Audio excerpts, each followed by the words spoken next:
안녕하십니까. 정통 진행경매, 사례분석, 경매 실무, 법률 전문성, 성실성, 상위 1% 자부심으로 방송하는 정경사 TV입니다.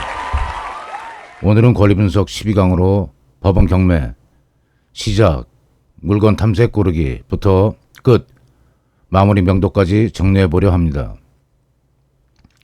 절차 및 순서, 물건 고르기, 탐색 소트 활용, 권리분석 항목별 점검, 입찰 가격 결정 및 응찰, 기일별 문서 열람 및 이의신청, 대금 납부, 배당 이의신청, 인도명령 명도소송 집행. 권리분석 필수 코스 중 어느 하나 놓쳐서 대금 미납으로 입찰 보증금을 손해보지 않고 안전하게 경매를 할 수 있도록 진행 경매, 사례 위주로 이전 영상을 만들었고, 앞으로도 권리분석 필수사항을 충분히 이해할 수 있도록 사례 중심 영상을 제작할 예정입니다. 물건 고르기, 탐색, 소트 활용. 감정가 100억 이상으로 소트를 적용해 봤습니다. 아날로그 시절 경매 업무를 하면서 애로사항으로 누군가 가격 얼마 선에서 어떤 물건을 사려 한다면서 물건 선별 및 제시를 요구받았을 때 큰 어려움이 있었습니다.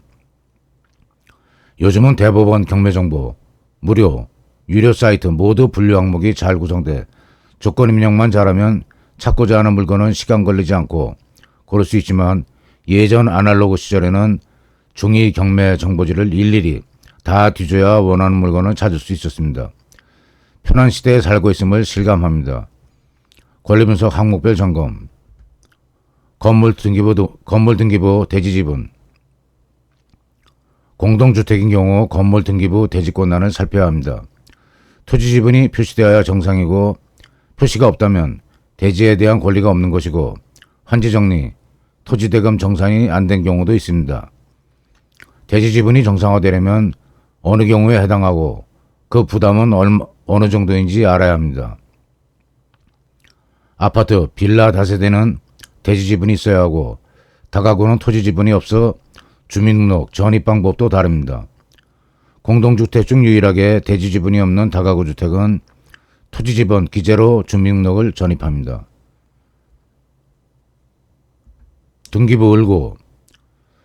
등기부 갑구는 소유권에 관계된 사항이 기재되고, 을고는 담보, 용익물건이 기재됩니다. 을고를 열람해서 경매사건, 말소 기준 권리가 어떤 건지 알아야 합니다. 임차인의 대항력, 우선 변제권이 말소 기준 권리로 가려지기 때문에 중요합니다.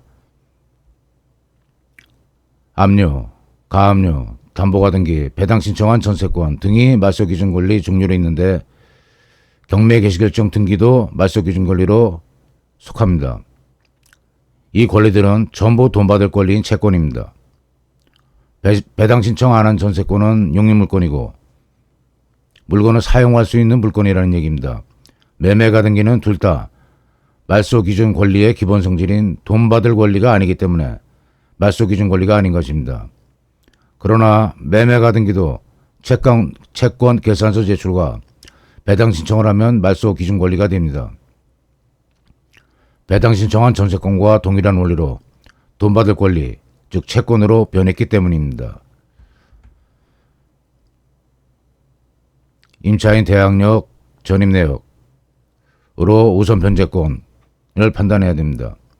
전입신고는 주민센터와 정부24에서 할 수 있고, 확정일자는 주민센터, 대법원 인터넷 등기소, 홈페이지 등에서 할 수 있습니다. 전입 및 점유 개시 다음날 0시에 대항력은 효력 발생되고, 확정일자는 업무시간 09시에서 18시에 할 수 있고, 받는 즉시 우선 변제권 효력 발생합니다.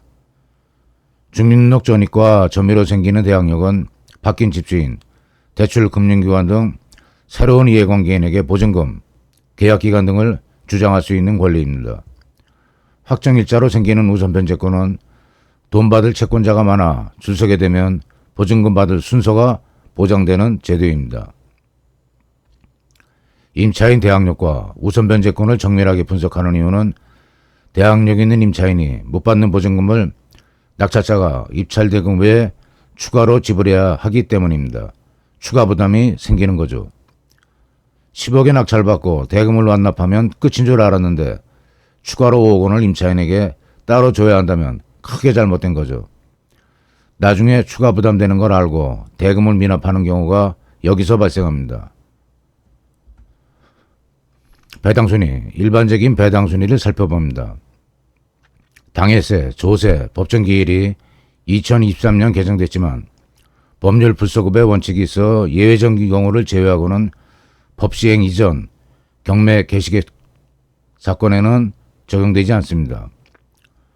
조세는 물건 명세서 열람으로 알 수 없어 최고가 매수 신고 후 이해관계인 지위가 생긴 다음 경매기록 열람을 해야 합니다.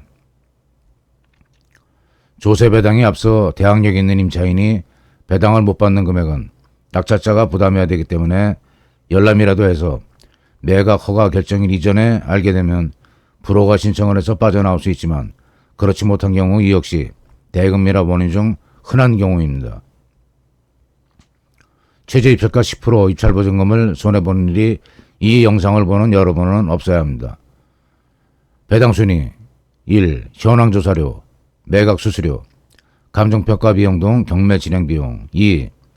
필요비, 유익비, 경매 물건의 임차권자, 전세권자 등이 당해 물건, 지출 보전에 들어간 필수비용, 가치 증대 비용. 배당 요구 종기일까지 신청한 경우가 해당되는데 신청하는 경우도 권리 상실이 되지는 않고 유치권 행사가 가능하지만 입증 책임을 부담합니다. 3. 소액보증금, 법정임금 채권 등. 최우선 변제되는 소액보증금은 주택임대차, 상가임대차 보호법상 요건이 다르고 금액도 다릅니다. 소액보증금 요건 해당 여부는 현재가 아닌 선순위 근저당권 설정일자가 기준입니다. 법정임금 채권은 상기분에 해당하는 임금, 퇴직금입니다. 소액보증금, 임금 등 채권도 배당 종기까지 배당 신청해야 합니다. 4. 당해세, 경매 목적물에 부과된 국세는 상속, 증여, 종부세, 자산재평가세, 토지초과이득세 등이 있는데 교부 신청자 명의가 국, 공공세무서로 표기됩니다. 지방세, 재산세, 도시계획세 등인데 공공, 시, 군, 구 등 지방자치단체 이름으로 표기됩니다. 조세채권 법정기일은 대개 고지서 발송일이고 공과금은 납부기한입니다. 등기부에 기입된 경우 배당교부 신청이 필요 없고 등기부에 없는 경우 배당 신청이 필요합니다. 5. 담보물건, 근저당, 전세권, 담보가등기, 채권, 확정일자, 임대차 채권 등이 있으며 동일자일 경우 접수 순위에 따릅니다. 임차인의 대항력과 확정일자가 다른 경우 후일자가 기준입니다. 6. 일반 임금 채권, 선순위 임금 채권을 제외한 일반 임금 채권. 7. 일반 조세 채권, 근저당 채권보다 후순위인 경우 일반 임금 채권보다 순위가 뒤집니다. 8. 공과금, 근저당권부 채권보다 납부기한이 뒤지는 경우 서류 접수 내역에 국, 공공, 시, 군, 구 등이 있으면 등기부를 보고 소유권 취득원인이 상속인지 알아보는 등 일단 긴장해야 합니다. 별 내용이 없다 판단되면 현장, 답사 등을 통해 정확한 시세를 알아보고 입찰을 얼마에 볼 건지 결정하는 단계로 진행됩니다. 입찰 가격 결정 및 입찰표 작성. 현장 답사 후 시세를 알아보고 입찰을 결정했으면 경매 법정에서 최저가 10% 보증금을 첨부해서 입찰표와 제출하면 됩니다. 예전부터 차분하지 못한 축에 속하는 사람들이 공 하나를 더 쓰고 입찰 보증금을 포기하는 경우가 비일비재합니다. 차라리 공 하나를 더 쓰면 최고가 매수 신고인이 되지 못하기 때문에 입찰 보증금은 찾습니다.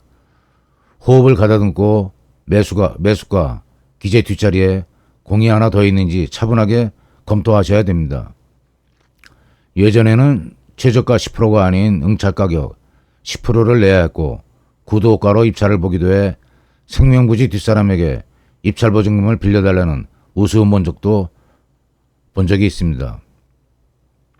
구도가로 진행되던 시절 건다리 뒤에서 칼을 신문지로 싸서 쿡쿡 찌르며 가격 그만 올리라고 압박하던 시절도 있었습니다. 이의신청 3단계. 최고가 매수 신고인이 되기 전 열람할 수 있는 물건명세서 말고 이제는 경매 기록, 열람 등사를 신청할 수 있습니다. 입찰기일 7일 후에 진행되는 매각 허가 결정일 이전에 하는 열람이 가장 중요합니다. 매각 허가 결정에 대한 즉시 항고는 매수 신고금 10%, 보증금 부담이 있고 매각 허가 결정 이후 취소 신청을 하면 받아들여질 확률이 적습니다. 민사집행법 시행 이전에는 매각 허가 결정에 대한 즉시 항고를 하는데 보증금 부담이 없었고 결정의 확정적 효력이 차단돼 대금기일 지정이 대법원까지 6개월 이상 걸려 대금 납부가 지연되는 경우가 많았습니다. 과거 흐름을 여기저기서 얘기할 수 있는 건 직접 체험을 이제는 얘기할 수 있다 측면에서 참고 삼아 전하는 겁니다. 매각 허가 결정이 확정되면 대금 납부 기일이 정해집니다. 대금 납부하고 한 달 후 정해지는 배당기일 3일 전까지 배당표가 작성되는데 이 또한 열람해야 합니다. 예상이 없던 선순위 배당이 있다든지 대변제로 배당 순위 변동이 있을 수 있고 있다면 배당 이의 신청을 기일에 구두로 하고 배당 이의소를 제기할 수 있습니다. 부동산 인도명령 명도소송 대금 납부 후 점유자가 항변권이 없는 경우 인도명령을 받아 명도 집행을 하면 됩니다. 대금 납부 후 6개월 이내에 해야 하고 이 기간을 넘으면 명도소송으로 넘어갑니다. 인도명령 대상처럼 정당한 항변권이 없는 점유자가 인도를 거부할 경우 하는 소송인데 거의 1심에서 끝납니다. 명도비용 집행관실에 명도 신청을 하면 법원에 등록된 용역이 동원되고 장비까지 동원되는 경우도 있습니다. 집행비용은 용역만 동원되는 경우 일반적으로 평당 10여만 원입니다. 장비 동원되면 당연히 추가됩니다. 20여 년 전 의왕시 공공병원은 장례시장까지 있었는데 족보, HID 고엽제, 무술단체 등이 동원돼 유치권, 명도 공격 방어를 하다가 결국 장비 동원에 4, 50명, 법원 등록 용역까지 동원된 후 끝난 적도 있었습니다. 안성 공도 현장에서는 민사집행법 이전 보증금 없이 매각 결정에 대한 즉시 항고를 해서 시간을 벌어 정상 처리한 경우도 있었습니다. 채권이 복잡한 경우 매수자가 가등기한 후 채권 합의를 해서 정상매매 할 수도 있습니다. 그러니까 취하 가능성은 항상 있는 겁니다. 이전 영상에 정경사TV 개인 채용과 법률이론, 판례 이슈로 재경매, 대금 미납권 등 문제 있는 진행 경매 사례를 분석해놨고 앞으로도 정확한 권리 분석으로 경매 함정을 파헤치는 데 주력할 예정입니다. 시청해 주셔서 감사합니다. 구독, 좋아요, 알림으로 강의 영상 제작에 성의를 다하는 정경사TV 응원 바랍니다.